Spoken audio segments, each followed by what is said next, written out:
மகிமை, மலையில் கண்ட மகிமை, அன்று மோசே கண்ட மகிமை, மிகமாக இறங்கினீரே, மோசையோடு பேசினீரே, மிகமாக இறங்கினீரே, மோசையோடு பேசினீரே. பேசும் என்னோடும் பேசும், இன்றே என்னோடும் பேசும், பேசும் என்னோடும் பேசும், இன்றே என்னோடும் பேசும். கர்த்தருடைய பரிசுத்த நாமத்திற்கு மகிமை உண்டாவதாக. லூக்கா சுவிசேஷம் 7ஆம் அதிகாரம் 21ஆம் வசனத்தை ஒருவர் தயவாய் வாசியுங்கள். அந்த சமயத்திலே நோய்களையும் கொடிய வியாதிகளையும் பொல்லாத ஆவிகளையும் கொண்டிருந்த அநேகரை அவர் குணமாக்கி அநேக குருடருக்கு பார்வை அளித்தார். அநேக குருடர்களுக்கு பார்வை அளித்தார். ஆண்டவராகிய இயேசு கிறிஸ்து நோய்களை குணமாக்குகிறவர், பிசாசுகளை துரத்துகிறவர், ஊன் உறுப்புகளில் குறைபாடு உள்ளவர்களுக்கு அதை முழுமைப்படுத்தி தருகின்றவர். இங்கே ஒரு அழகான வார்த்தை சொல்லப்பட்டிருக்கிறது, அநேகம் குருடருக்கு பார்வை அளித்தார். சங்கீதம் 146:8 சொல்லுகிறது, குருடரின் கண்களை கர்த்தர் திறக்கிறார். ஏசாயா 35:5 சொல்லுகிறது, அப்பொழுது குருடரின் கண்கள் திறக்கப்பட்டு செவிடரின் செவிகள் திறவுண்டு போம். ஏசாயா 42:6 சொல்லுகிறது, நீர் குருடருடைய கண்களை திறக்கவும் கர்த்தராகிய நான் உம்மை ஜாதிகளுக்கு ஒளியாக வைக்கிறேன். இப்படி அநேக வசனங்களில் பழைய ஏற்பாடு முதலே கர்த்தர் குருடரின் கண்களை திறப்பார் என்று தீர்க்க தரிசனமாக உரைக்கப்பட்டது. ஆண்டவராகிய இயேசு கிறிஸ்து இவ்வுலகத்தில் மனிதனாக வந்த பொழுது தத்ரூபமாக நிறைவேறினது. குருடருடைய கண்களை கர்த்தராகிய இயேசு கிறிஸ்து திறந்து அவர்களுக்கு பார்வை அளித்தார். இயேசு கிறிஸ்து சரீர பிரகாரமாக குருடர்களாக இருந்தவர்களை குணமாக்கின சம்பவங்கள் மத்தேயு, மார்க்கு, லூக்கா, யோவான் ஆகிய சுவிசேஷ புத்தகங்களிலே பதிவு செய்யப்பட்டிருக்கின்றன.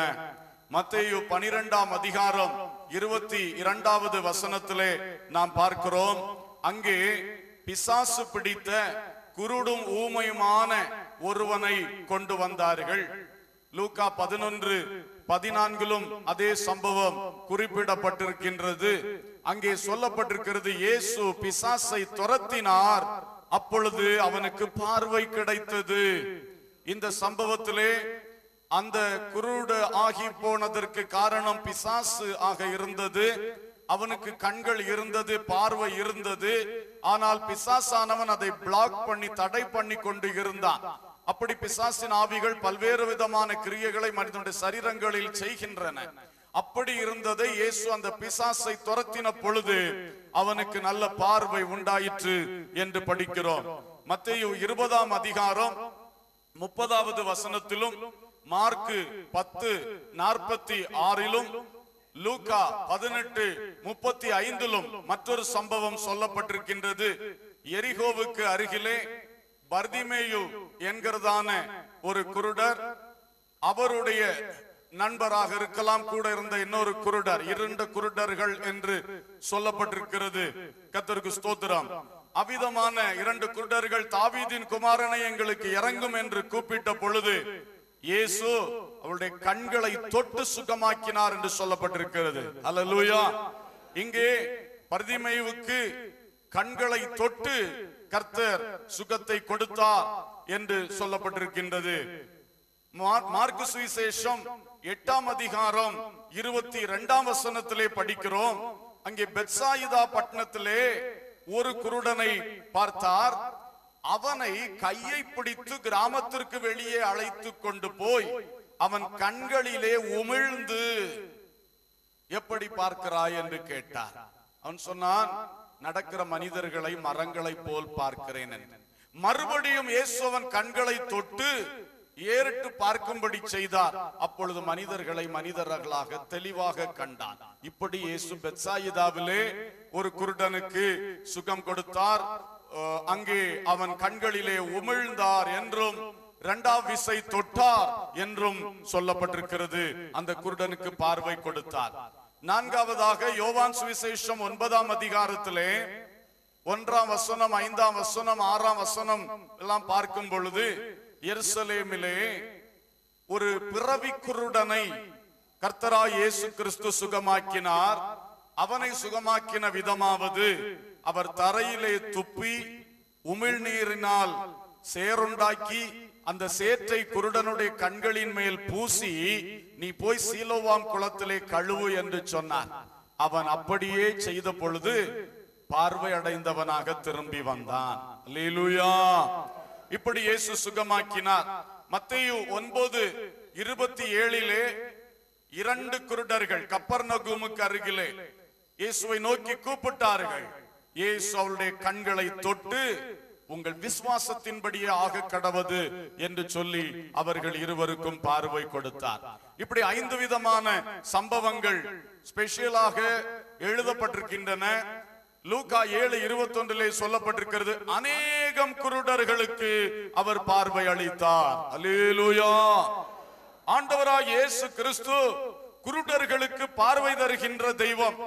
இன்றைக்கும் நாம் விசுவாசத்தோடு கூட அவரை நோக்கி பார்த்து ஜெபித்தால் இயேசு குருடரின் கண்களை திறப்பார். நம்முடைய கண்களின் பார்வைகளுக்கு இருக்கின்றதான பிரச்சனைகளை, நோய்களை இயேசு சுகமாக்குவார். அல்லேலூயா. எனவே குருடர்களுக்கு பார்வையளிக்கிற அருமையான இயேசு கிறிஸ்துவை ஆராதிக்கின்ற பிள்ளைகளே, அந்த ஒரு விசுவாசம் நமக்குள் இருக்கட்டும். ரோட்டிலே குருடர்களை பார்க்கும் பொழுது, கண் பாதிக்கப்பட்டிருக்கிற மக்களை பார்க்கும் பொழுது ஒரு பரிவு எண்ணம் நமக்குள் எழும்பட்டும். அவர்களுக்காக நாம் ஜெபிப்போம். கர்த்தர் அநேக குருடர்களுடைய கண்களை திறந்தவர், இன்றைக்கும் அதை செய்ய வல்லவராக இருக்கின்றார். அல்லேலூயா. இப்படிப்பட்ட மக்களை பார்க்கும் பொழுது நாம் கண்கள் திறந்து எல்லாவற்றையும் பார்க்கிறோம். ஆனால் அவர்களுடைய நிலைமையை சற்று சிந்தித்து பாருங்கள். அவர்களுக்கு இந்த உலகத்தில் இருக்கிற எதையும் பார்க்க இயலாது, கேட்கிறதை பார்க்க முடியாது. அறிகிறார்கள் இப்படி ஒன்று இருக்கிறது. ஓ, மலை என்று சொல்லுகிறார்கள், மலை எப்படி இருக்கும்? மரம் என்று சொல்லுகிறார்கள், மரம் எப்படி இருக்கும்? நான் மனிதனாக இந்த உலகத்தில் வாழ்கிறேன், மனிதன் எப்படிப்பட்டவனா இருப்பான்? என்னோடு வாழ்கிற மனிதர்கள் எப்படி? தன்னையும் பார்த்ததில்லை, மற்றவர்களையும் பார்த்ததில்லை. சிந்தித்து பார்த்தால் அவருடைய உள்ளம் எப்படிப்பட்ட ஒரு வேதனையோடு, எப்படிப்பட்ட ஒரு நிலைமையோடு இருக்கும் என்பதை நீங்கள் யோசியுங்கள். விவாகம் பண்ணியிருக்கிறார்கள் என்றால் மனைவி யார் என்றே தெரியாது, மனைவி முகத்தை பார்த்ததில்லை, கணவன் முகத்தை பார்த்ததில்லை. பிள்ளைகளை பெற்றெடுத்தாலும் பிள்ளைகளுடைய முகத்தை பார்க்க முடியவில்லை.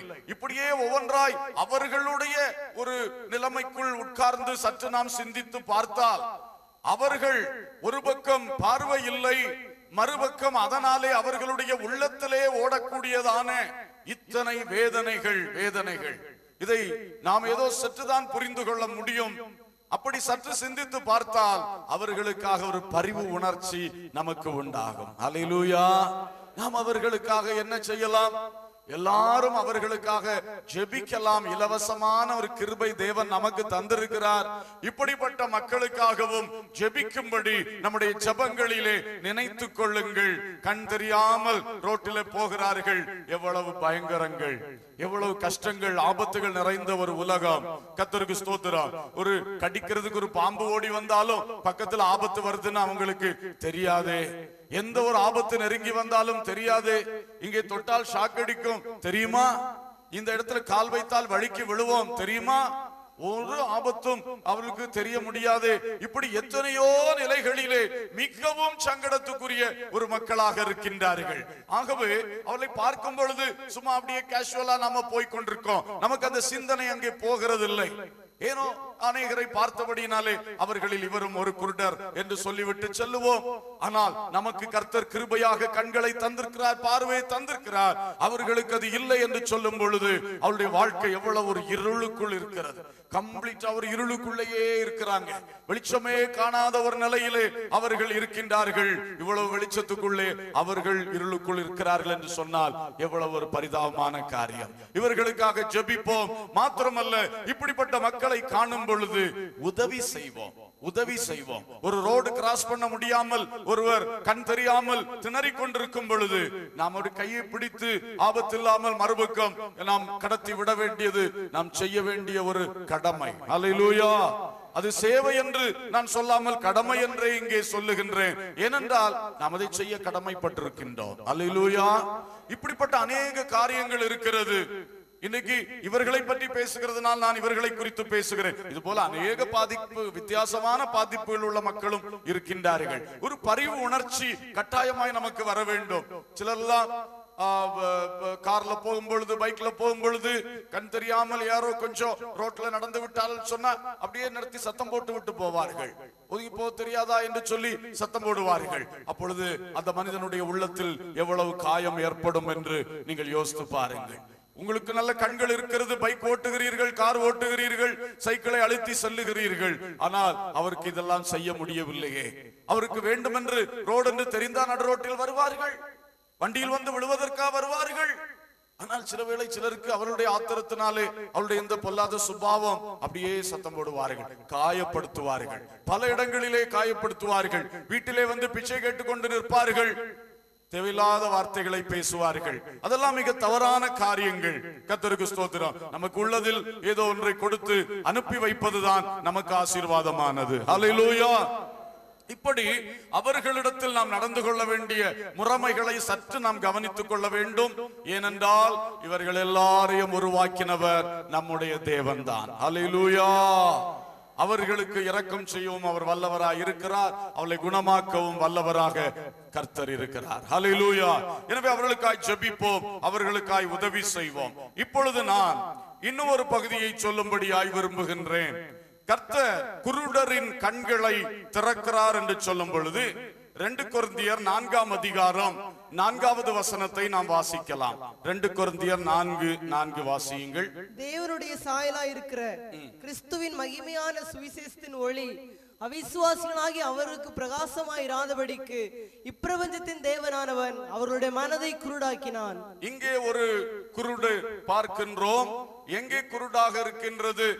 மனம் குருடாக இருக்கின்றது. மனம் குருடாயிற்று, மன கண்கள் குருடாகி விட்டது. இப்பிரபஞ்சத்தின் அதிபதியாகிய பிசாசானவன் அநேக மனிதர்களுடைய மன கண்களை குருடாக்கி வைத்திருக்கின்றான். ஆனபடினாலே தேவனுடைய ஒளிமயமான சுவிசேஷத்தை அவர்கள் அறிய முடியாமல், அனுபவிக்க முடியாமல் ஒரு குருடர்களாக இருக்கின்றார்கள். ஆண்டவராய் இயேசு கிறிஸ்து இந்த உலகத்திலே வந்த பொழுதே இந்த உலகத்திற்கு ஒரு பெரிய கிருபை வெளிப்பட்டிருக்கிறது. எல்லா மனுஷரும் ரட்சிக்கப்படத்தக்கதான தேவ கிருபையானது பிரசன்னமாய் இருக்கிறது என்று தீத்துவின் நிருபத்திலே பவுல் எழுதி வைத்தது அந்த கிருபைதான். ஆகவே அப்படி ஒரு பெரிய கிருபை, கர்த்தருடைய நற்செய்தி ஒளி வந்துவிட்டது. இருண்ட உலகிற்கு மாபெரும் ஒளி வந்துவிட்டது. அந்த பெரிய வெளிச்சத்துக்குள்ளேயும் ஒரு பெருங்கூட்ட மக்கள் அப்படியே கண் தெரியாதவர்களாகவே வாழ்ந்து கொண்டிருக்கிறார்கள். எப்படி எழுத்தின்படி சட்ட பிரகாரமாக கண் குருடாக இருக்கிறவர்கள் இந்த வெளிச்சம் இருந்தாலும் வெளிச்சத்துக்குள்ளே ஒரு இருளுக்குள் வாழ்கிறார்களோ, அதே போலதான் தெய்வீக ஒளி சுவிசேஷத்தின் மூலம் உலகமெங்கும் இன்றைக்கு பிரகாசித்துக் கொண்டிருக்கிறதான இந்த வெளிச்சத்திலும் கூட ஒரு பெருங்கூட்டம் ஜனங்கள் அறியாமை என்கிற ஒரு இருளுக்குள்ளே அவருடைய கண்களை பிரபஞ்சத்தின் அதிபதியானவன் குருடாக்கி வைத்திருக்கிற காரணத்தினாலே அவர்கள் இந்த சுவிசேஷ ஒளி இருந்தாலும் அதுக்குள்ளே ஒரு அறியாமை இருளுக்குள்ளே இருக்கிறார்கள். அப்படிப்பட்ட குருடர்களின் கண்களை இயேசு திறக்கிறார். அல்லேலூயா. இயேசு கிறிஸ்து அப்படிப்பட்டதான மனக்கண்களில் இருள் அடைந்தவர்களுக்கும் வெளிச்சம் தர, பார்வை தர வல்லமை உள்ளவராக இருக்கின்றார். அவருடைய சுவிசேஷம் அதற்காகத்தான் வைக்கப்பட்டிருக்கின்றது. அவருடைய அபிஷேகம் அந்த கிரியைகளை செய்து கொண்டிருக்கின்றது. ஆகையினாலே அருமையான தேவ பிள்ளைகளே, இன்றைக்கு உங்களில் யார் இப்படிப்பட்ட ஒரு நிலைக்குள் இருக்கின்றீர்கள்? ஆண்டவரே, உம்மை பற்றி எனக்கு அதிகம் தெரியாது, நான் பைபிள் வாசித்து அறிந்ததில்லை, நான் இப்படிப்பட்ட செய்திகளை அதிகம் கேட்டதில்லை, நான் கேட்கும் பொழுதும் எனக்கு எல்லாம் புரிகிறதில்லை, என் கண்களை திறந்தருளும், என் மனக்கண்களை திறந்தருளும். தாவீது ஜெபம் பண்ணுகிறார், உமது வேதத்தில் உள்ள அதிசயங்களை நான் காணும்படி என் கண்களை என்ன செய்தருளும்? திறந்தருளும். அல்லேலூயா. வேதத்தை வாசிக்கிறேன், ஆனால் புரிகிறதில்லை. ஒரு அறியாமை என்னை அப்படி குருடாக்கி வைத்திருக்கின்றது. இந்த அறியாமை இருள் அகலும்படி கர்த்தாவே என்னுடைய மனக்கண்களை எனக்கு திறந்தருளும் என்று சொல்லி ஜெபிக்க வேண்டும். வேதத்தை வாசிக்கும் பொழுது ஒவ்வொருவரும் ஜெபித்து விட்டு வாசிக்கிற ஒரு பழக்கம் இருக்க வேண்டும். கர்த்தாவே, நான் ஒரு வேதத்தை வாசிக்கிறேன், அதனுடைய அர்த்தங்கள் எனக்கு புரியும்படி செய்யும். நீர் என்ன நோக்கத்தோடு பைபிளிலே இவைகளை எழுதி வைத்தீரோ அந்த நோக்கத்தோடு அதை புரிந்து கொள்ள எனக்கு கிருபை தாரும் என்று ஜெபித்து விட்டு நாம் இந்த வேதத்தை வாசிக்கும் பொழுது நம்முடைய மனக்கண்கள் திறக்கப்படும். ஹல்லேலூயா, ஹல்லேலூயா. இன்று நாம் மற்றுள்ள மக்களுக்காக ஜெபம் பண்ணும் பொழுது இந்த ஜெப குறிப்பு மிக முக்கியமானது.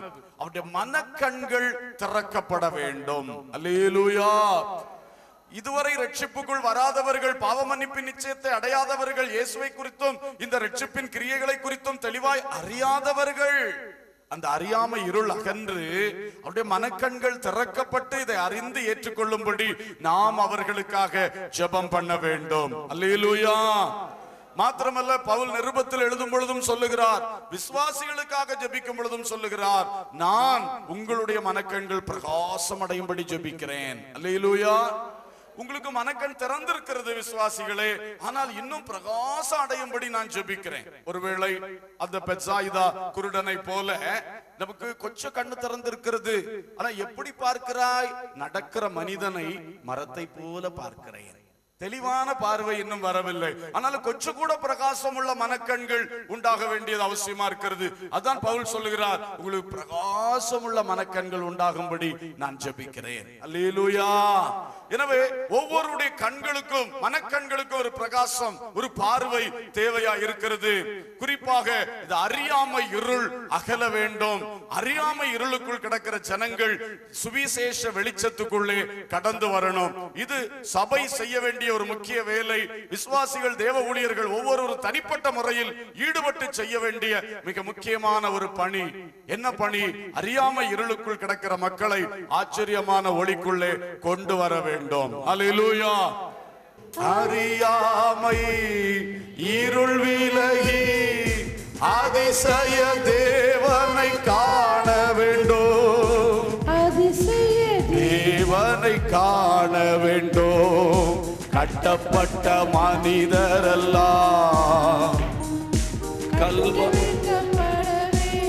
ஆமென். காயப்பட்ட மனிதரெல்லாம் கல்வாரி வர வேண்டும். கர்த்தர் உம்மை காண வேண்டும். காயப்பட்ட மனிதரெல்லாம் கல்வாரி வர வேண்டும். கர்த்தர் உம்மை காண வேண்டும். அல்லேலூயா. இந்த பாட்டு பாடினது போல கட்டப்பட்ட மனிதர்கள் அறியாமை இருளுக்குள்ளே வாழ்ந்து கொண்டிருக்கிறார்கள். அவள் எல்லாரும் இயேசுவின் அதிசயமான ஒளியை காண வேண்டும். இந்த ஒரு பாரம், இந்த ஒரு வைராக்கியம் ஒவ்வொரு தேவ பிள்ளைகளுக்குள்ளும் வரும் பொழுது கர்த்தருடைய ராஜ்யம் இந்த தேசத்திலே கட்டி எழுப்பப்படும். கரங்களை தட்டி தேவனை மகிமைப்படுத்துவோம். கேட்கிற அருமையான தேவ பிள்ளையே, உங்களுடைய தனிப்பட்ட இருதயத்திலே இந்த மாதிரி ஒரு கிரியை என்ன மூலமாக நடக்கணும், என் குடும்பம் மூலம் நடக்கணும், எங்க சபை மூலம் நடக்கணும் என்று சொல்லுற ஒரு வைராக்கிய வாஞ்சை வரும் என்றால் அநேகருடைய அறியாமையின் கண்கள் திறக்கப்படும். ஹல்லேலூயா. இயேசு இன்றைக்கு அறியாமையின் கண்களை திறக்கும்படி விரும்புகின்றார். ஏசாயா தீர்க்கதரிசனம் 56ஆம் அதிகாரம் 10ஆம் வசனம் சொல்லுகிறது, அவன் காவல்காரர் ஒன்றும் அறியாத குருடர்களாக இருக்கின்றார்கள்.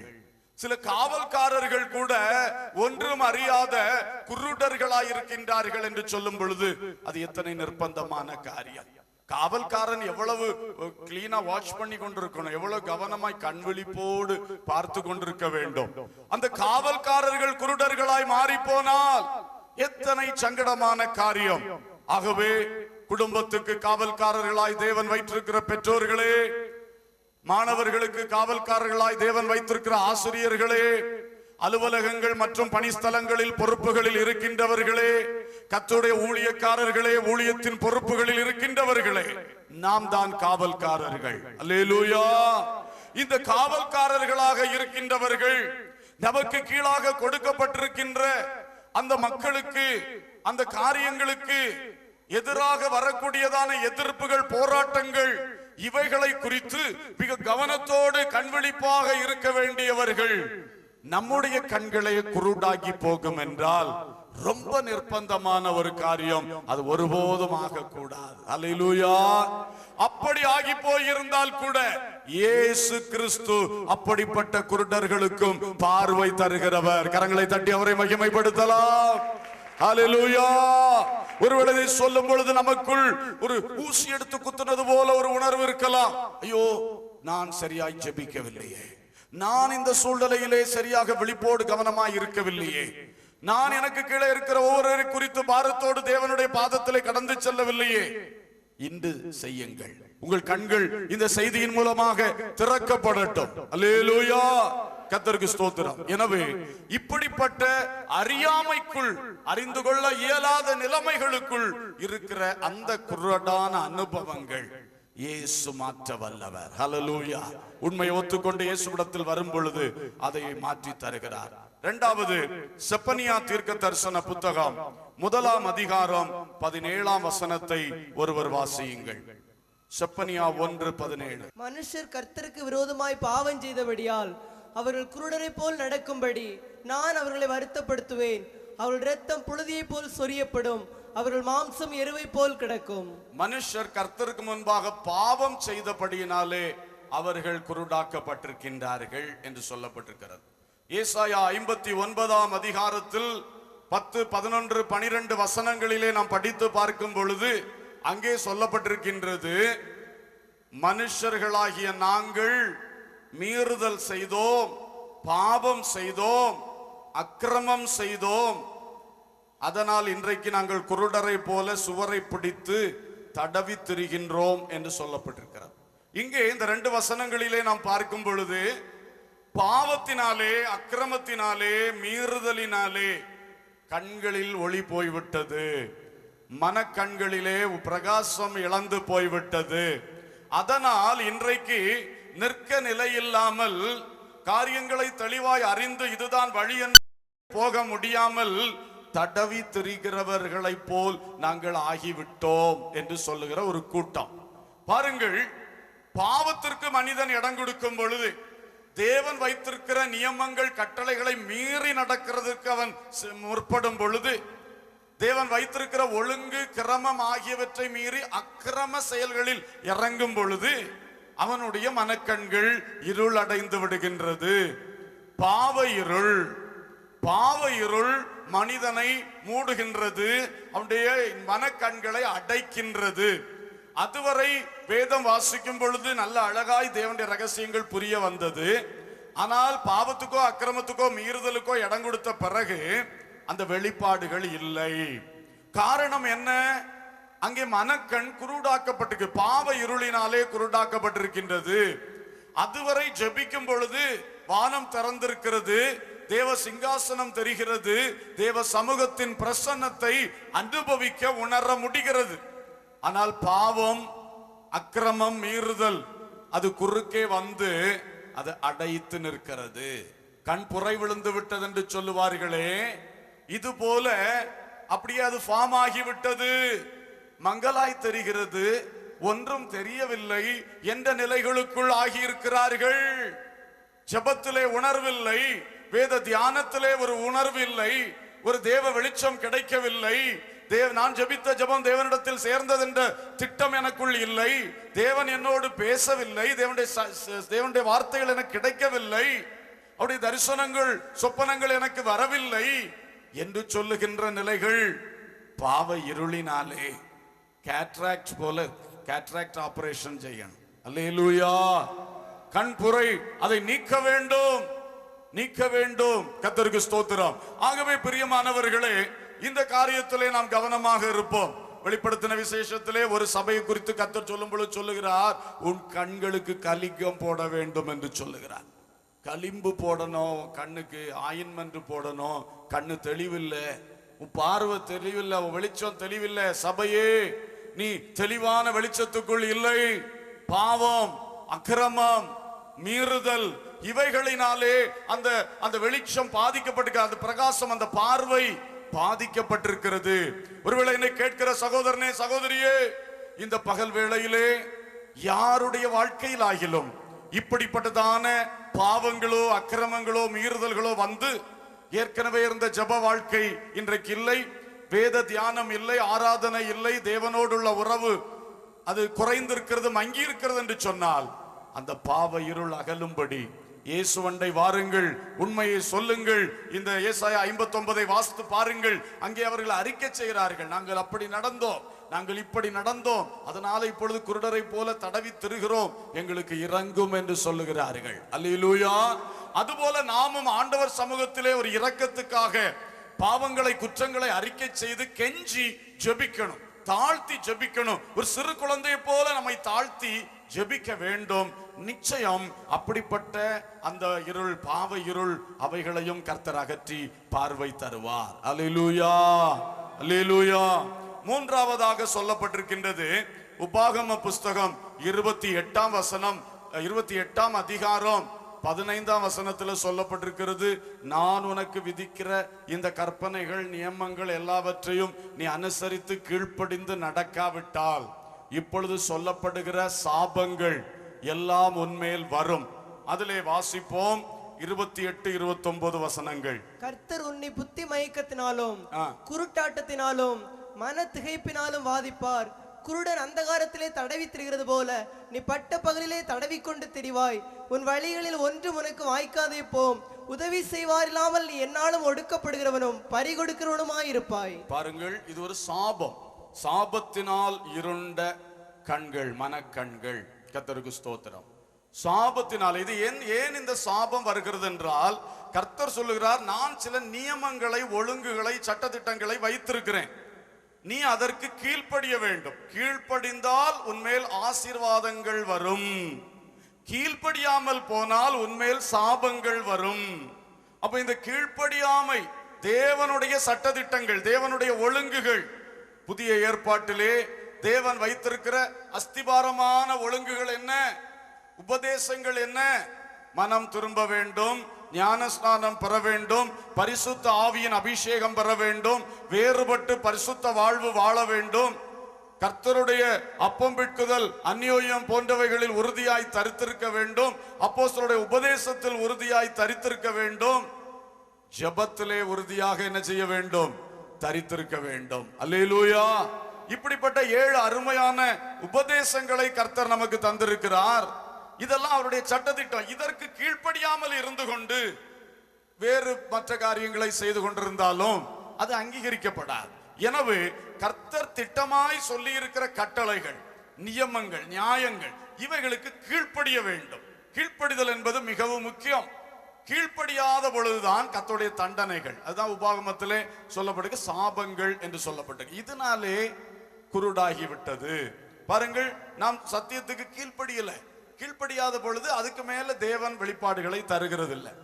சொன்னதுக்கு கீழ்ப்படி, அதற்கு பிறகு அடுத்த வெளிச்சத்தை நான் தருவேன். சவுலை கர்த்தர் சந்தித்தார். அப்பொழுது சொன்னார், நீ பட்டணத்துக்குள் போ என்று சொன்னார். முதலாவது ஒரு வார்த்தை. அதற்கு அவன் கீழ்ப்படிந்து பட்டணத்துக்குள் போனான். போன பிறகு 3 நாள் கழித்து அனனியாவை கொண்டு கர்த்தர் அவன் மேல் கை வைத்து அவனுக்கு கண் திறந்தார். அவனுடைய கண்கள் அடைத்திருந்தது, கண் திறந்தார். அவனுக்கு அபிஷேகத்தை கர்த்தர் கொடுத்தார். அதுக்கு பிறகு அடுத்த கட்டம் வெளிச்சமானது. அடுத்த கட்டம், உன் வாழ்க்கையில் அடுத்த கட்டம் என்ன? அப்புறம் அடுத்த ஒரு சூழ்நிலையில அடுத்த கட்டம். இப்படி ஆண்டவர் படிப்படியாக வெளிச்சத்தை கொடுப்பார், நம்மை நடத்துவார். ஆனால் முதலாவது சொன்னதற்கு கீழ்ப்படியாமல் அடுத்ததை காண்பிக்க மாட்டார். அல்லேலூயா. எனவே இந்த கீழ்ப்படிதல் என்று சொல்லுவது மிகவும் முக்கியமான ஒரு காரியம். நாம் தேவன் நமக்கு சொல்லியிருக்கிற காரியங்களுக்கு கீழ்ப்படிய வேண்டும். சில வேளை இப்படிப்பட்ட கீழ்ப்படியாமையின் சாபங்கள் இருக்கிறது. அதனாலே உன் கண் தெரியவில்லை, உன் மனக்கண் குருடாகி விட்டது, நீ வேதத்தை அறிய முடியாமலும் தெய்வீக ரகசியங்களை அறிய முடியாமலும் உன்னை குறித்ததான கர்த்தருடைய திட்டங்களை அறிய முடியாமலும் திகைத்து குழம்பி கொண்டிருக்கிறாய் என்ற நிலை இருக்கும். சிலருக்கு அப்படிதான் வாழ்க்கை முழுசும் அப்படியே ஒரு எண்ணம் இருக்கும். நான் எப்படி கர்த்தர் என்ன எதுக்காக வைத்திருக்கா? ஊழியத்துக்கு போகணுமா வேண்டாமா? ஊழியத்துக்கு போகணுமா வேண்டாமா? இது கடைசி வரை குழப்பம்தான். அப்ப பாருங்கள், அந்த இடத்திலே கண் திறக்கப்படவில்லை. கண் திறந்து எது கர்த்தர் எனக்கு உலகத்திலே வேலை செய்து அவருக்கு அவருடைய ஊழியத்திலே பங்கெடுக்க சொன்னாரா, அல்லது முழு நேரமா அவருடைய சேவையை செய்ய சொன்னாரா? குறிப்பிட்ட காலத்தில் அந்த கண்கள் திறக்கப்பட்டு தெளிவு பெற்று மோசே போல சமயத்திலே கரெக்டான தீர்மானம் எடுத்து இறங்கணும். இல்லாவிட்டால் குழப்பம் குழப்பம் குழப்பம். இன்னும் சிலர் சொல்வார்கள், நான் தென்னிந்தியாவில் ஊழியம் செய்ய போறேனா வட இந்தியாவில் ஊழியம் செய்ய போறேனா? அது காலமெல்லாம் குழப்பம். தென்னிந்தியாவில் இருந்தாலும் நான் வட இந்தியாவுக்கு போக வேண்டியவனோ என்று நினைத்து இங்குள்ள ஊழியத்தை ஒழுங்கா செய்ய மாட்டார். வட இந்தியாவில் போய் உட்கார்ந்தாலும் அங்கிருந்து சொல்லுவான், நான் தென்னிந்தியாவில் இருக்க வேண்டியவன் தானோ என்று நினைத்து அங்குள்ள ஊழியத்தை ஒழுங்கா செய்ய மாட்டார். குழப்பம். இதெல்லாம் தான் இந்த மாதிரிப்பட்ட குழப்பங்கள். கர்த்தருக்கு ஸ்தோத்திரம். கர்த்தர் சொல்லுகிற பொழுது உடனே நாம் அதை ஏற்றெடுத்து கீழ்ப்படிந்து செல்லும் பொழுது அது ஆசீர்வாதமாக இருக்கும். அல்லேலூயா. அந்த கண்கள் திறக்கப்பட்டதா இருக்கணும். தெய்வீக வழியை அறியக்கூடியதா இருக்கணும். என்னை குறித்து தேவனுடைய திட்டம் என்ன, நான் அறிய வேண்டிய காலத்தில் அதை அறிந்து கொண்டேன்னா நான் பாக்கியவான். அல்லேலூயா. அறிய வேண்டிய காலத்தில் அதை அறியாமல் குழம்ப ஆரம்பித்தால் வாழ்க்கையே குழப்பத்துக்குள்ளே போய்கொண்டே இருக்கிறது. இப்படி அநேக காரியங்களை நாம் பார்க்கின்றோம். எனவே பிரியமானவர்களே, நாம் இந்த மாதிரிப்பட்ட கீழ்ப்படியாமையின் சாபங்களுக்குள்ளே மனக்கண் குருடாக்கப்படுகின்ற நிலைக்கு ஆளாக கூடாது. இதோடு சேர்த்து இன்னொன்றை சொல்லுகிறேன். யாத்திராகமம் 23:8 சொல்லுகிறது, பரிதானம் வாங்குகிறவர்களை பற்றி அந்த சொல்லுகிறது. பரிதானம் பார்வை உள்ளவர்களை குருடாக்கி அவர்களுடைய வார்த்தைகளை புரட்டுகிறது. பரிதானம் பார்வை உள்ளவர்களை என்ன செய்யறதா? குருடாக்கி அவங்க வார்த்தைகளை என்ன செய்துட்டு இருக்குது? புரட்டி கொண்டிருக்கிறது. உபாகமத்திலே 16:19 16வது அதிகாரம் 19ஆம் வசனம், பரிதானம் ஞானிகளை குருடராக்கி நீதியையும் நியாயங்களையும் தாறுமாறாக்குகிறது. நியாயப்பிரமாணத்திலே கர்த்தர் 2 முறை சொல்லி மோசே எழுதி வைத்திருக்கிறார். பரிதானம் என்கிறது ரொம்ப பயங்கரமானது. லஞ்சம் இதெல்லாம் பரிதானம் வாங்குகிறது பார்வை நல்ல தெளிவுள்ளவர்களை கூட குருடாக்கிடும். அப்புறம் அவங்க வார்த்தைகளை அவங்களே புரட்டுவாங்க. இன்னைக்கு ஒண்ணு சொல்லுவாங்க, அடுத்து பரிதானம் வாங்கின உடனே குருடாயிடும். அப்புறம் வார்த்தையை வேற வார்த்தை சொல்லுவாங்க, புரட்டுவார்கள், வார்த்தையை புரட்டுவார்கள், நீதி நியாயங்களை தாறுமாறாக்குவார்கள். காரணம், இந்த பரிதானம் என்று சொல்லுவது மனிதனுடைய நல்ல மனக்கண்களை அது குருடாக்கி விடுகிறது. அல்லேலூயா. மனக்கண்களை அவர் குருடாக்கும் பொழுது அது மிக மிக பயங்கரமாய் போய்விடும். தாங்கள் அது ஒரு சாபம். அதனாலதான் சாபத்தின் தலைப்பின் கீழே நான் சொல்லுகிறேன். சாபம். பரிதானம் வாங்கும் பொழுது மற்றவருடைய கண்ணீரும் மற்றவருடைய பெருமூச்சுகளும் வேதனைகளும் வர்றதுனால அந்த மனுஷருடைய கண்ணீர் பெருமூச்சினால உண்டான சாபங்கள் இவருடைய தலைகள் மேல இறங்குகிறது. இந்த சாபங்கள் இருக்கும் பொழுது இந்த குருட்டாட்டங்கள் வருகின்றது. அப்போ நீதி எல்லாம் தெரிஞ்சாலும் அந்த நீதியை அவங்க செய்ய மாட்டாங்க, மழுங்கி போகும். அதுக்கு முன்னால நீதி நியாயம் சட்டம் என்பது அப்படியே ஒரு கூர்மையான கத்தி போல அவங்க வாழ்க்கையில இருக்கும். கரெக்டா கடைபிடிப்பாங்க. அதை விட்டு வலதுபுறம் இடப்புறம் சாஞ்சு அவங்களால இருக்க முடியாது, அமைதல் இருக்காது. அந்த அளவுக்கு உணர்வுள்ளவர்களா இருக்கிறவர்கள் பரிதானத்துக்கு அடிமைப்பட்ட உடனே அந்த நீதி நியாயம் சட்டம் எல்லாமே மழுங்கிரும். அதை பற்றி ஒரு கூர்மையான ஒரு உந்துதல், ஒரு உணர்த்துதல் கூட உள்ளத்துல இருக்காது. அப்படியே தவறு செய்ய ஆரம்பிப்பார். வார்த்தையை புரட்டுவார்கள், எல்லாத்தையும் தாறுமாறாக்குவார்கள். இன்றைக்கு அப்படிப்பட்டதுனால தான் நம்முடைய தேசம் கெட்டு குட்டிச்சுவராகி கொண்டே இருக்கிறது. லஞ்சமும் ஊழலும் என்றைக்கு இந்தியாவை விட்டு வெளியேறுமோ அன்றைக்கு இந்தியா மேன்மை அடையும். அல்லேலூயா. நமக்குள் இருக்கிற வளமே நமக்கு போதுமானது, நாம் வளர்ந்து பெருகலாம். ஆனால் லஞ்ச ஊழல் தேசத்தை குட்டிச்சோராக்கி கொண்டே இருக்கிறது. இதே போலதான் யாருடைய வாழ்க்கையிலும் யார் என்ன சொன்னாலும் சரி, அதுக்காக நெருக்கத்தை உண்டாக்கினாலும் சரி, நான் லஞ்சம் வாங்க மாட்டேன், பரிதானம் வாங்க மாட்டேன், இதற்கு நியமிக்கப்பட்டிருக்கிறது இதுதான், அதுக்கு மிஞ்சி ஒரு காசு நான் தொட மாட்டேன். அல்லேலூயா. ஆபிரகாம் பிரதிஷ்டையோடு கைகளை உயர்த்தினான். சோதோமின் ராஜாவுடைய பணத்துக்கோ பொருளுக்கோ நான் ஆசைப்பட மாட்டேன், உன்னதமான கர்த்தர் என்னை ஐஸ்வர்யவான் ஆக்குவார் என்று சொல்லி அன்றைக்கு கைகளை உயர்த்தினார். கர்த்தர் அதை கனம் பண்ணினார், அவனை செல்வ சீமானாக மாற்றினார். அல்லேலூயா. பரிதானம் என்கிறதெல்லாம் கண்களை குருட்டாக்குகிற இப்படிப்பட்ட சாப குருட்டாட்டங்களை உண்டு பண்ணுகிறது. அப்படி யார் சிக்கி கிடந்தாலும் கூட இன்றைக்கு இயேசுவை நோக்கி பார்த்தால் அப்படிப்பட்ட குருடர்களுடைய கண்களையும் என் இயேசு திறக்கின்றார். அல்லேலூயா. ஒருவேளை நான் இதெல்லாம் சொல்லும் பொழுது உங்களில் சிலருடைய உள்ளங்கள் குத்தப்படும் என்றால், நீங்கள் உடனே இயேசு கிறிஸ்துவை நோக்கி பாருங்கள். இன்னும் ஒன்றும் பிந்தி போகவில்லை. கர்த்தர் இன்னும் உங்களை விடுதலையாக்கத்தான் விரும்பி கொண்டிருக்கிறார். அல்லேலூயா. இயேசுவை நோக்கி பார்த்தால் இப்படிப்பட்ட குருடர்களுக்கும் பார்வை தர இயேசு வல்லவராயிருக்கிறார். அல்லேலூயா. அடுத்து பாருங்கள், மத்தேயு சுவிசேஷம் 23ஆம் அதிகாரத்திலே இயேசு கிறிஸ்து பரிசேயர்களை பார்த்து வரிசையாக சில காரியங்களை சொன்னார். அதை நானே சொல்லிவிடுகின்றேன். மத்தேயு 23ஆம் அதிகாரத்திலே 16வது வசனத்தை நீங்கள் பார்க்கும் பொழுது அங்கே ஆண்டவர் சொன்னார், பரிசேயர்களே, தேவ ஆலயம் பெரியதா, தேவாலயத்தில் இருக்கிற பொன், அந்த பொன் தங்கம் அது பெரியதா என்று கேள்வி எழுப்பினார். நீங்கள் பரிசேயர்களே, நீங்கள் தேவ ஆலயத்தின் பேரில் ஒருவன் சத்தியம் பண்ணினால் ஒன்றுமில்லை என்றும், ஆனா தேவாலயத்தில் உள்ள பொன்னின் பேரில் யாரும் சத்தியம் பண்ணிட்டா அவன் கடனாளி என்றும் சொல்லுகிறீர்கள். அப்போ உனக்கு தேவாலயம் பெரியதா, பொண்ணு அதுல இருக்கிற பொண்ணு பெருசான்னு கேட்கிறாரு. 18ஆம் வசனத்துல கேட்கிறாரு, 18-19 மதிகேடரே குருடரே அந்த வார்த்தையை பயன்படுத்தி தான் கேட்கிறாரு. 17ஆம் வசனத்திலையும் கேட்டார், மதிகேடரே குருடரே, எது முக்கியம், பொன்னோ, பொன்னை பரிசுத்தமாக்குற தேவாலயமோ? 19 கேட்கிறாரு, மதிகேடரே குருடரே, எது முக்கியம், காணிக்கையோ, காணிக்கையை பரிசுத்தமாக்குகிற பலிபீடமா? பலிபீடம் முக்கியமா, காணிக்கை முக்கியமா என்று கேட்கிறார். இப்படியே கேட்டு கீழே அவர் அந்த காரியங்களை சொல்லும் பொழுது சொல்லி சொல்லி வந்து கடைசியில் என்ன சொல்றார் பாருங்கள். கர்த்தருக்கு ஸ்தோத்திரம். 24ஆம் வசனத்துல, குருடரான வழிகாட்டிகளே, கொசு இல்லாதபடி வடிகட்டி ஒட்டகத்தை விழுங்குறவர்களாய் இருக்கிறீர்கள். நீங்க கொசு வந்துடக்கூடாதுன்னு வடிகட்டுவிய, கடைசியில உள்ள போறது ஒட்டகமே உள்ள போகும். அப்படிப்பட்ட ஆட்களாக இருக்கிறீர்களே. செய்யறது சொல்றது ஒண்ணு, செய்யறது ஒண்ணு. உலகத்துக்கு சொல்றது ஒண்ணு, உங்களுக்கு செய்யறது இன்னொன்னு. உலகத்துக்கு முன்னால கொசுவையே வடிகட்டுற ஃபில்டரை தூக்கி கொண்டு திருவீர்கள். ஆனா உங்க வாழ்க்கையை பார்த்தா ஒட்டகத்தையே என்ன செஞ்சுக்கிட்டு இருக்கீங்க? கொசுவை மட்டுமா விழுங்குறிய, ஒட்டகத்தையே விழுங்கி கொண்டிருக்கீன்னு சொல்றார். கர்த்தருக்கு ஸ்தோத்திரம்.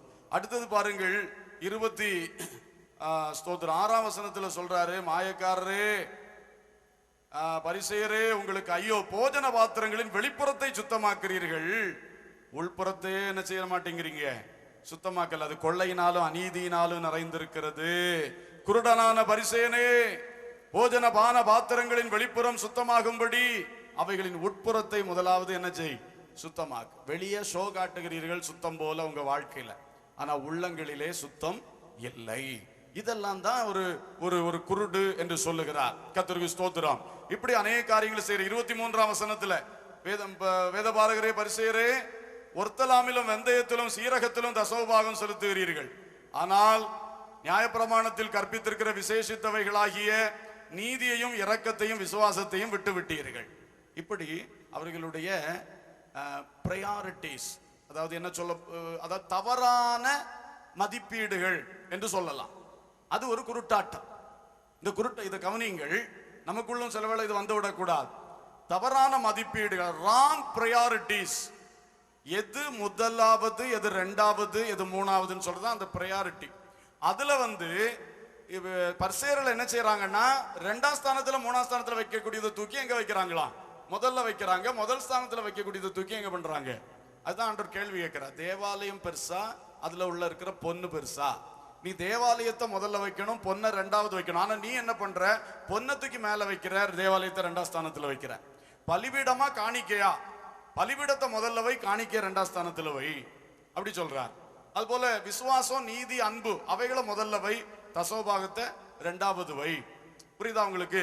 இதெல்லாம் வேண்டான்னு சொல்லல, பலிபீடம் வேண்டான்னு சொல்லல, தேவாலயத்துக்குள்ள இருக்கிற பொண்ணு மோசம்னு அவர் சொல்லல, அல்லது தசோபாகம் வேண்டாம் என்று அவர் சொல்லவில்லை.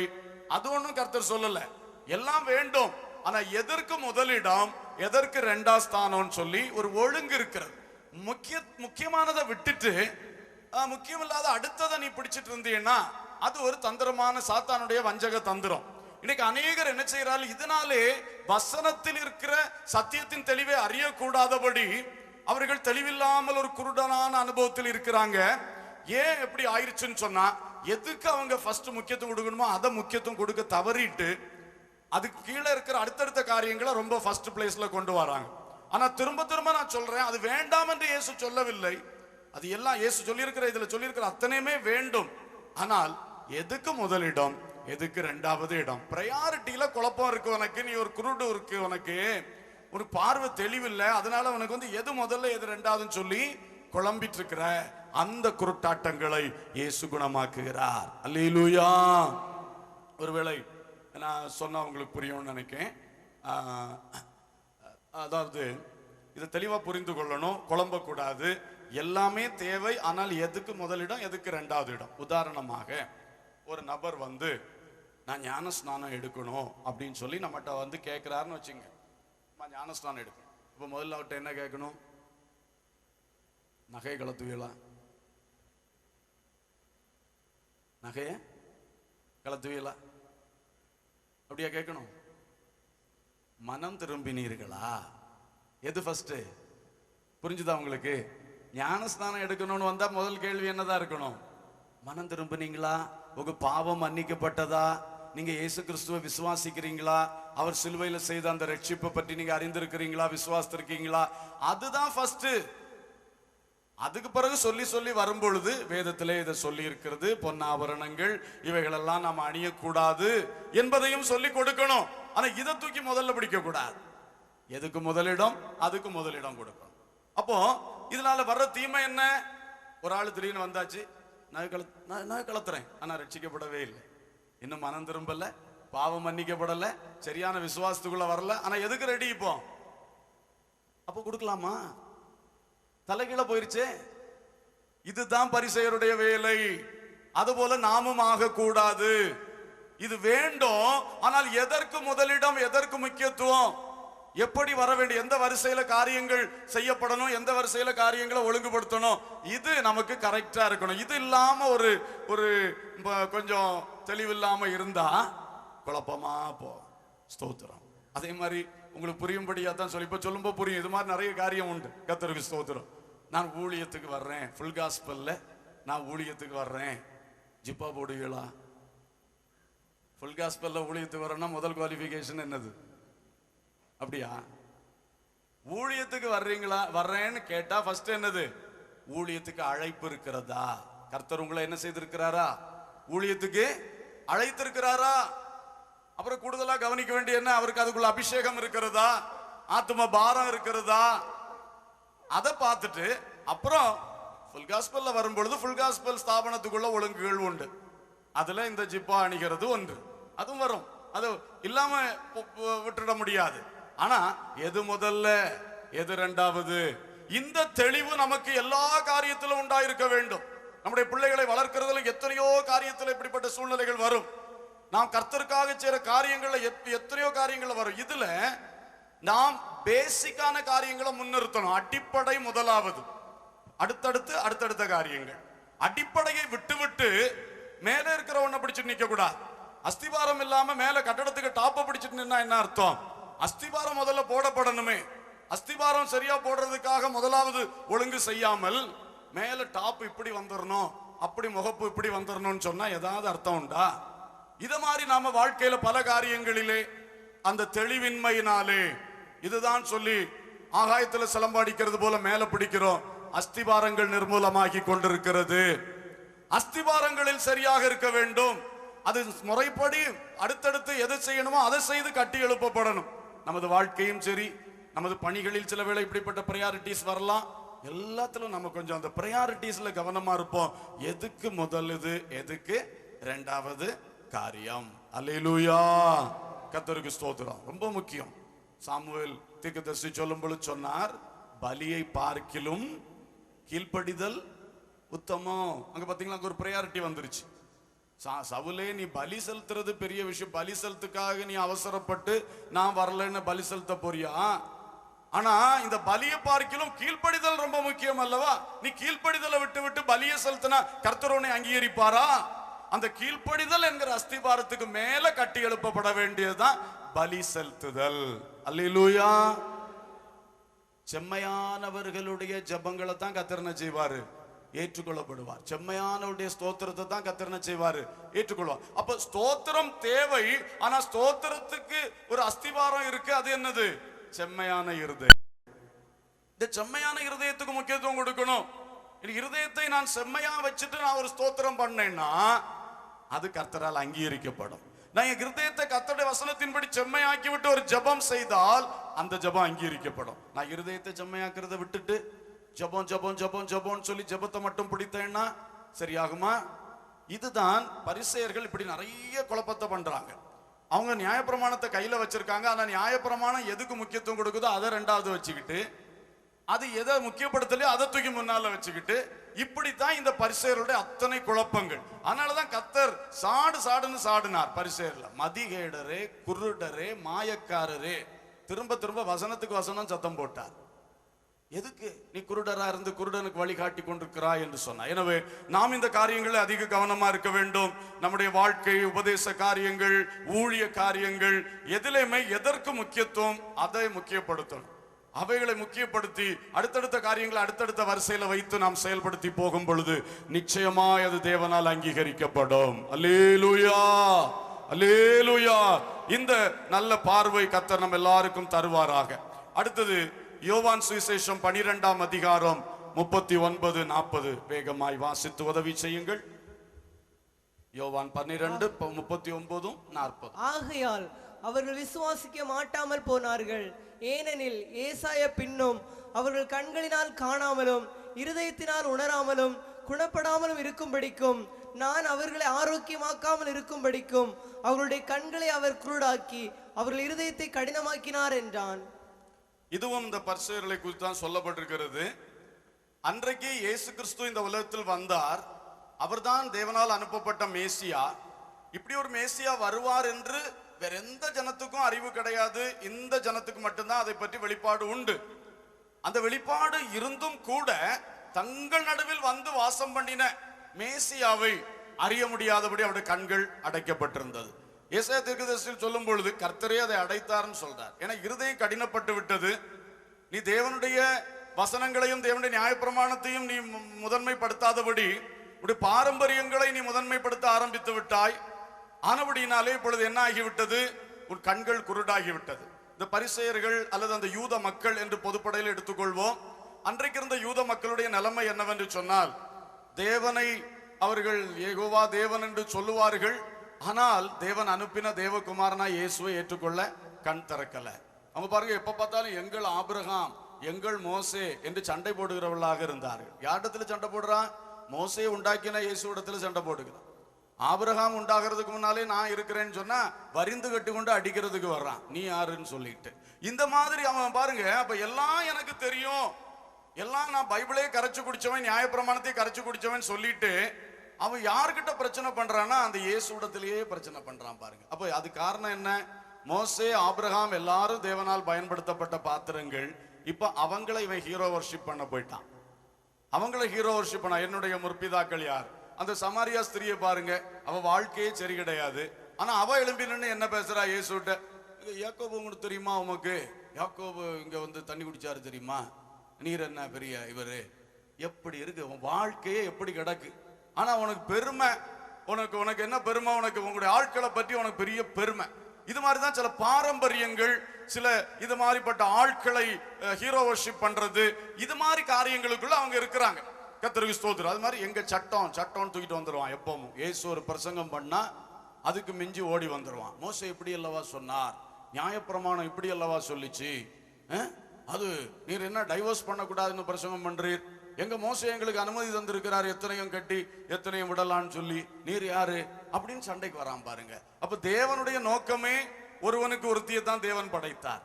அந்த ஒழுங்கின்படி சமுதாயம் இருக்க வேண்டும் என்று தான் தேவன் வைத்தார். ஆனா இடையிலே இவர்களுடைய மனக்கடினத்து நிமித்தம் சமுதாயம் சீர்குலைந்து போகும் பொழுது 2ஆம் கட்ட 3ஆம் கட்ட சட்டங்களை உண்டு பண்ண வேண்டிய அவசியங்கள் வந்திருக்கும்.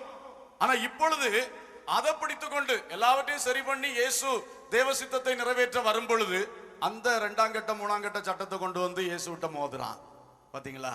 இது மாதிரி தான் நிறைய பாரம்பரியங்களை வச்சுட்டு மக்கள் என்ன பண்ணுவாங்க, ஏதோ ஒரு காரியத்துக்காக ஒரு ஒழுங்கை ஒரு காலகட்டத்தில் செய்திருப்பார்கள்.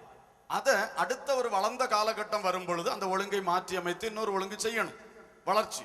வசனத்தை மாற்ற முடியாது, உபதேசத்தை மாற்ற முடியாது, வேத வசனங்களை மாற்ற மாட்டோம். ஆனால் மற்றுள்ள ஒழுங்குகள் கட்டாயமாய் மாற்றி அமைக்கப்படணும். அப்பொழுதுதான் வளர்ந்து வருகிற ஊழியங்களை நன்றாக கொண்டு போக முடியும். ஊழியத்தில் மட்டுமல்ல, எந்த ஒரு உலக பிரகாரமான நிறுவனங்களிலும் சரி, எங்கும் சரி, உங்க சொந்த குடும்பத்திலையும் அப்படிதான்.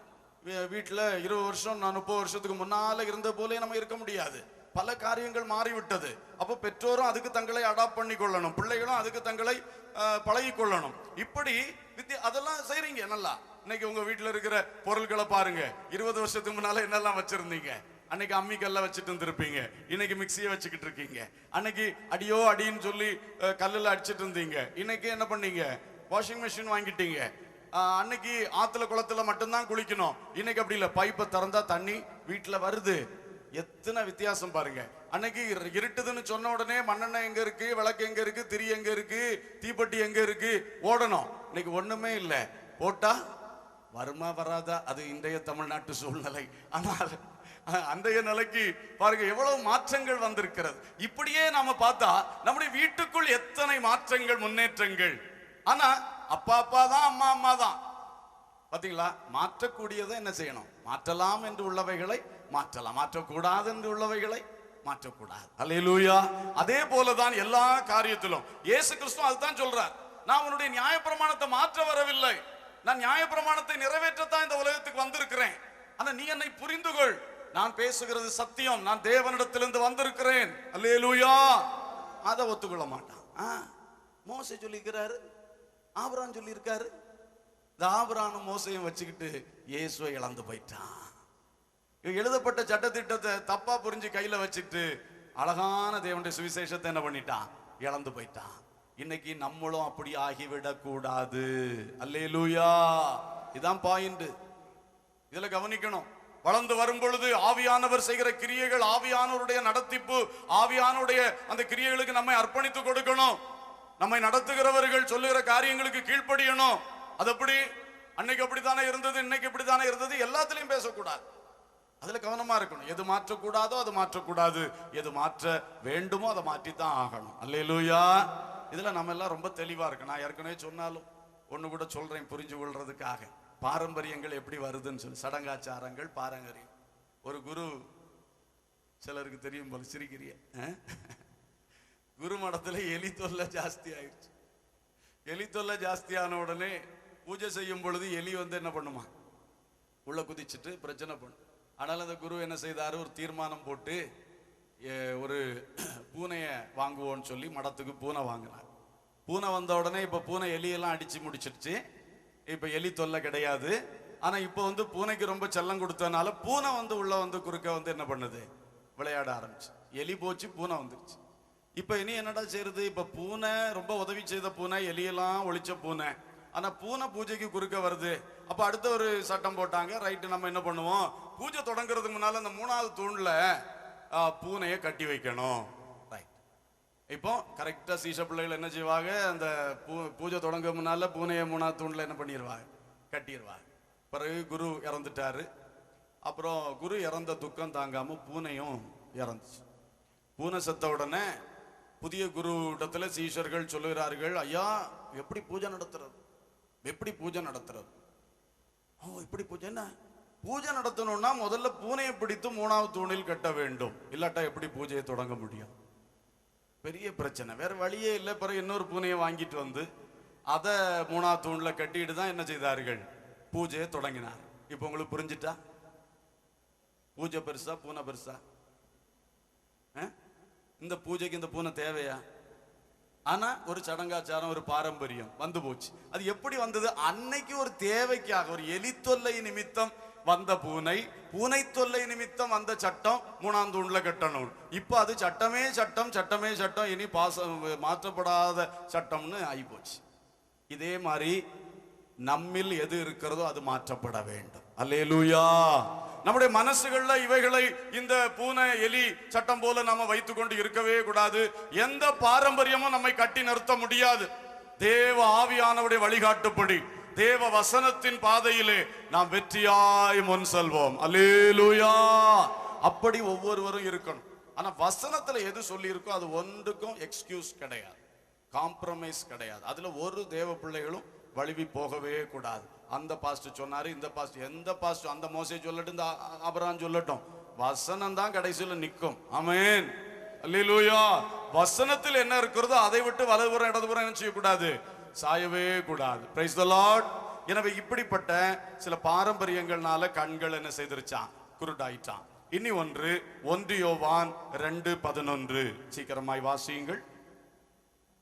1 யோவான் 2:11. தன் சகோதரனை பகைக்கிறவன் இருளிலே இருந்து இருளிலே நடக்கிறான். இருளானது அவன் கண்களை குருடாக்கினபடியால் தான் போகும் இடம் என்னதென்று அறியாதிருக்கிறான். சகோதரனை பகைக்கிறவன் குருடர்கள். நம்முடைய உடன் பிறந்த சகோதரலா இருக்கட்டும், ஆவிக்குரிய விசுவாச சகோதரலா இருக்கட்டும், எந்த சகோதரனையும் பகைக்காதிருங்கள். ஏன்னா எல்லாரும் நமக்கு இஷ்டமானபடி நடக்க மாட்டார்கள், நமக்கு விருப்பப்பட்டபடி பேசி பழக மாட்டார்கள். ஒவ்வொரு மனுஷனும் தனிப்பட்ட ரகமாக தான் இருக்கிறார்கள். ஒவ்வொருத்தரோடத்துலையும் சில நல்ல காரியம் இருக்கும், சில கெட்ட காரியம் கண்டிப்பா இருக்குது. கெட்ட காரியம்னு சொன்னா அது குறைபாடுகள் இருக்கு, நல்ல நிறைவான சில குணங்கள் இருக்கிறது. ஆனா கட்டாயமா ஒவ்வொரு இடத்திலும் எங்கேயோ ஒரு சில இடத்துல குறை இருக்கு. என்கிட்டே இருக்கு, எல்லார்ட்டையும் இருக்கும். நம்ம யாருமே 100க்கு 100 பூர்ணமான மனுஷன் கிடையாது. அப்ப நம்ம எல்லாரும் ஒன்னா நிக்கணும் என்று சொன்னால் ஒரு சகோதர சிநேகம் நமக்கு வர வேண்டும். அல்லேலூயா.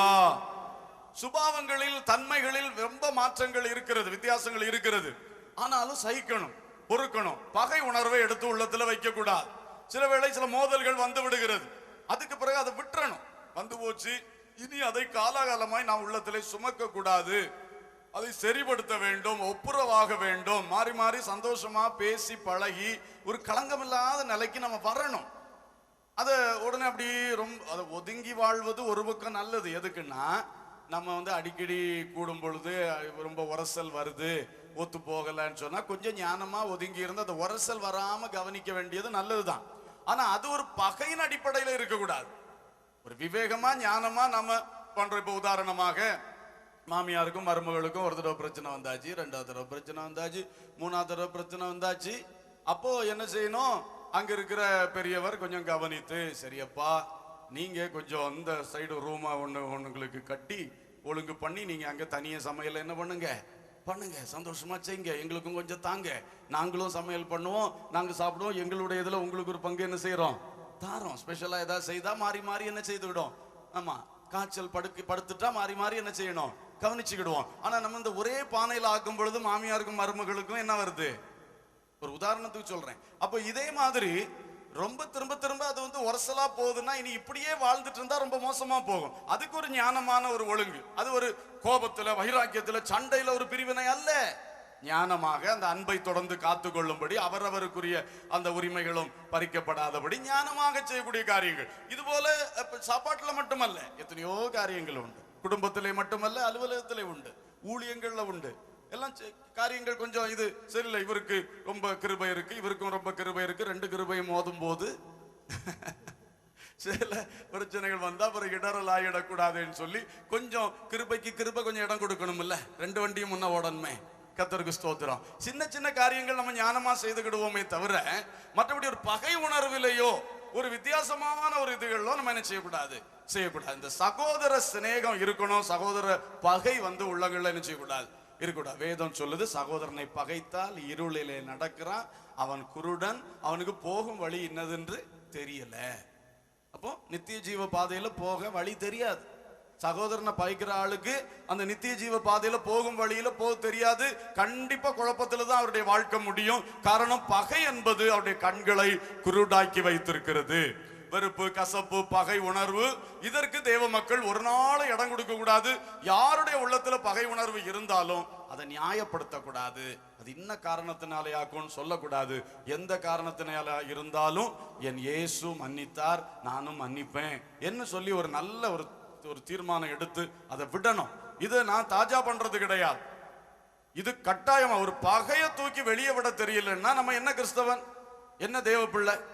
கண்டிப்பாக இதுக்கு எனி எக்ஸ்கியூஸே கிடையாது.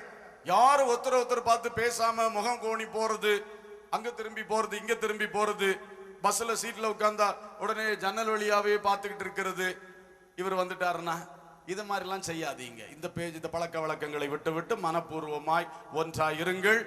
கர்த்தர் உங்களை ஆசீர்வதிப்பார். ஹல்லேலூயா. கடைசியாக 2 பேதுரு 1ஆம் அதிகாரம் 5 முதல் 9 வாசியுங்கள். 2 பேதுரு 1:5 முதல் 9. இப்படி இருக்க நீங்கள் அதிக ஜாக்கிரதை உள்ளவர்களாய் உங்கள் விசுவாசத்தோட தைரியத்தையும், தைரியத்தோட ஞானத்தையும், ஞானத்தோட இச்சையடக்கத்தையும், இச்சையடக்கத்தோட பொறுமையையும், பொறுமையோட தேவ பக்தியையும், தேவ பக்தியோட சகோதர சிநேகத்தையும், சகோதர சிநேகத்தோட அன்பையும் கூட்டி வழங்குங்கள். இவைகள் உங்களுக்கு உண்டாயிருந்து பெருகினால் உங்களை நம்முடைய கர்த்தராகிய இயேசு கிறிஸ்துவை அறிகிற அறிவிலே வீணரும் கனியற்றவர்களுமாய் இருக்க ஒட்டாது. இவைகள் இல்லாதவன் எவனோ அவன் முன் செய்த பாவங்கள தான் சுத்திகரிக்கப்பட்டதை மறந்து கண் சொருகி போன குருடனாய் இருக்கிறான். கர்த்தருக்கு ஸ்தோத்திரம். இங்கே ஒரு குருடர்களை சொல்லி இருக்குது. என்ன குருடரா? இவைகள் உண்டாயிராதவர்கள். இப்போ ஒரு 8 எண்ணம் சொல்லி இருக்குல்ல, அந்த பட்டியலில் உள்ளதெல்லாம் இருக்கணுமா? விசுவாசம், அதோட பிளஸ் தைரியம், பிளஸ் ஞானம், பிளஸ் இச்சையடக்கம், பிளஸ் பொறுமை, பிளஸ் தேவபக்தி, பிளஸ் சகோதர சிநேகம், பிளஸ் அன்பு, பிளஸ் பிளஸ் ஆகும். கமா கிடையாது. பிளஸ் இதோடு அது கூட்டிட்டே வரணும். விசுவாசத்துல வாழ்க்கை ஆரம்பிக்குது. அந்த விசுவாசத்தோட கூட்ட வேண்டியது தைரியம். அந்த தைரியம் வந்த உடனே விசுவாசத்துல பல காரியங்களை செய்யக்கூடிய ஒரு தைரியம் வந்துருச்சு. அப்புறம் முரட்டுத்தனமா எதுவும் செய்யக்கூடாதுல்ல, ஞானம் வேணும். அடுத்து என்னது கூட்டணும்? ஞானம். விசுவாசமும் தைரியமும் இருக்கு, எதையும் செய்யலாமா? இல்ல, ஞானத்தோடு செய்யணும். ஞானம் வந்தாச்சு, இப்ப எல்லாம் கையில வந்தாச்சு. விசுவாசம், தைரியம், ஞானம். உடனே ஏதோ மோசமா போயிடக்கூடாது. அதனால சொன்னார், இச்சை அடக்கத்தையும் கூட என்ன செய்துக்க, கூட்டிக்க. உனக்கு இஷ்டம் போல எதுவும் செய்து போடாத, இச்சை அடக்கத்தை கூட்டிக்க. சரி, இச்சை அடக்கத்தோடு இருக்கிறேன். இன்னும் சொல்றாரு, பொறுமையும் சேர்த்துக்க. வாழ்க்கையில என்னது கூட வேணும்? இதெல்லாம் நல்லா இருக்கு, இதை விட்டுறாத, இதோட பிளஸ் பண்ணிட்டே வா. எதையும் பிளஸ் பண்ணுப்போம். ஆமா, இதையும் பொறுமையும் கூட்டிக்க. சரி, பொறுமை வந்தாச்சு. பொறுமையோட தேவ பக்தியும் கூட்டிக்க. பொறுமைன்னு சும்மா உட்கார முடியுமா? தேவ பக்தியா வாழணும். ரைட்டு, நான் எல்லாத்துலயும் கரெக்டா இருக்கேன், இப்ப இயேசு வந்தாலும் பரலோகம் போயிருவேன். மாரநாதா, அல்லேலூயா. ஏய், சகோதர சிநேகத்தையும் கூட சேர்த்துக்க. நீ மட்டும் போறதில்ல, எல்லாரும் சேர்ந்து என்ன செய்யணும்? வரணும். அதையும் கூட்டிக்க. சிலருக்கு இப்படிதான், தனி பக்தி, தன் வழி, தன் சுயநீதி எல்லாம். நானும் என் வீட்டாருமோ என்றால் பரலோகத்துக்கு போயிடுவோம். அடுத்தவன் பக்கத்து வீட்டில் அழிஞ்சு போனாலும் அதை பற்றி எனக்கு என்ன? இந்த மாதிரி இருக்கவே கூடாது. கர்த்தர் சொன்னார், அதோட என்ன சேர்த்துக்க? சகோதர சிநேகத்தை சேர்த்துக்க. எல்லாம் சேர்த்து டாப்ல ஒரு கேப் வச்சுக்க, அன்பு. அல்லேலூயா. உன் வாழ்க்கையில வெளியே தெரிய வேண்டியது என்னது? அன்பு. அன்புதான் கிறிஸ்தவம். தேவன் அன்பாகவே இருக்கிறார். அந்த அன்பு நிறைந்த ஒரு வாழ்க்கைக்கு தான் எல்லா சட்டதிட்டமும் தந்திருக்கிறார், எல்லா ஒழுங்கும் தந்திருக்கிறார். அவருடைய அன்பின் ராஜ்யத்துக்கு கொண்டு சேர்க்கத்தான் அவர் இதெல்லாம் செய்யறாரு. அதனால இதெல்லாம் கூட்டிட்டே வா. ஒன்னை விட்டு ஒன்ன பிடிக்காத, எல்லாத்தையும் பெற்றுக்கொண்டதை தக்க வைத்து கொண்டு அடுத்தடுத்ததை கூட்டி சேர்த்து கொண்டே வான்னு சொல்றாரு. ஆனால் இவைகள் இல்லாதவன் எவனோ அவன் கண் சொருகி போன குருடன் சொல்றார். அப்ப இந்த ஆவிக்குரிய பொக்கிஷங்கள் இல்லாமை, ஆவிக்குரிய இந்த பொக்கிஷங்கள் இல்லாமை ஒரு குருட்டாட்டம். அப்படி நம்முடைய வாழ்க்கை இருக்கக்கூடாது. இதெல்லாம் நமக்குள் உண்டாயிருக்கணும், அது பெருகணும். உண்டாயிருக்கணும், அது பெருகணும். இப்படி நமக்கு இதெல்லாம் படிக்கும் பொழுது நமக்கும் நிறைய காரியங்கள்ல இன்னும் நம்முடைய மனக்கண்கள் என்ன செய்ய வேண்டியது அவசியமா இருக்குது? பிரகாசம் அடைய வேண்டியது கட்டாயம் அவசியம். அதை புரிந்து கொள்ளுகிறோம். இந்த வேளையில் நாம் ஜெபிப்போம். தொடர்ந்தும் நாம் இவைகளை குறித்து கவனமா இருந்து, கர்த்தாவே என்னுடைய மனக்கண்கள் பிரகாசம் அடையும்படி செய்யும். இந்த வேதத்திலே சொல்லி இருக்கிற இந்த மாதிரிப்பட்ட குருட்டாட்டங்கள் என் வாழ்க்கையில் இராதபடி அகற்றி தாரும்.